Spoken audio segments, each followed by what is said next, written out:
We're finally bringing financial discipline to this community. But I have to tell you, everything on the financial front is not rosy. That was Detroit Mayor Mike Duggan as he led his third State of the City address tonight, looking into the future, bringing to the forefront a major financial issue that he says is 8 years away. That's a $491 million deficit looming in the city's pension fund. We'll have more on that in a moment. But first, this really was a speech of the good, the bad, and the ugly. The mayor highlighted the good in talking about, for example, reductions in violent crime and homicide. Also, improved public safety response time, improved bus service. A lot of riders have noticed that. And also improved street lighting. All right, some successes to talk about, but the bad, something that has gotten a lot of attention over the past few months, Detroit Public Schools. The mayor is pushing to reform the district and return it to an elected school board. Scrappers plaguing neighborhoods. The mayor encouraged homeowners to call 911 when they see them in action. Wants to see them arrested rather than fined. And securing mortgages has been one of the bigger challenges in neighborhoods. The mayor announcing this new program to create 1,000 new mortgages in the city. But the headline tonight, perhaps that about the pension fund. The mayor doesn't want to break any more promises. We are going to keep our pension fund solvent. We are going to keep our promise to our retirees. It's been broken once, and we're going to make darn sure it never gets broken again. Yes, he did get some applause on that, but Kimberly Gill is covering that part of the story for us tonight. She joins us now. Kim, this is a problem he wants to get in front of.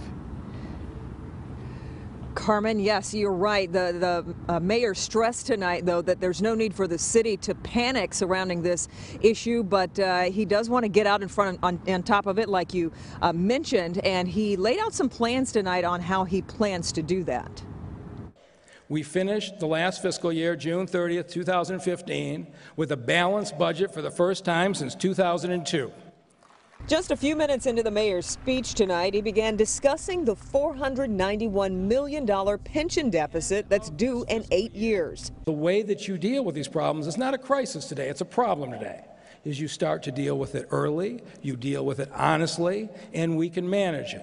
And he plans to manage it by directing money from the city's surplus toward bringing the pension deficit down. We're going to start putting in money right now. The 2016 budget is doing so well, we're in a position to put an additional $10 million in. He says the city's plan is to keep its pension fund solvent, honestly, and without a bailout. He says the city will bring in a national expert to analyze the estimates made during the bankruptcy process.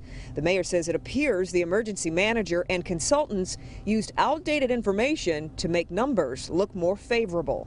I want to know how we could have paid these guys $177 million for the work they did, and once they're out of town, there's a $491 million hole just a few months later. I don't know whether it's actionable or not, but we're going to pursue it if there's any way we can. Now, to give you just a little bit more context in what the mayor just said in that last soundbite, he says when the city left bankruptcy, the emergency manager and consultants left them with an adjustment plan that was supposed to fund the pensions. But he said when they did an independent analysis, they found this huge shortfall, and that is what the city is looking into. We're live tonight on Detroit's East Side. Kimberly Gill, Local 4.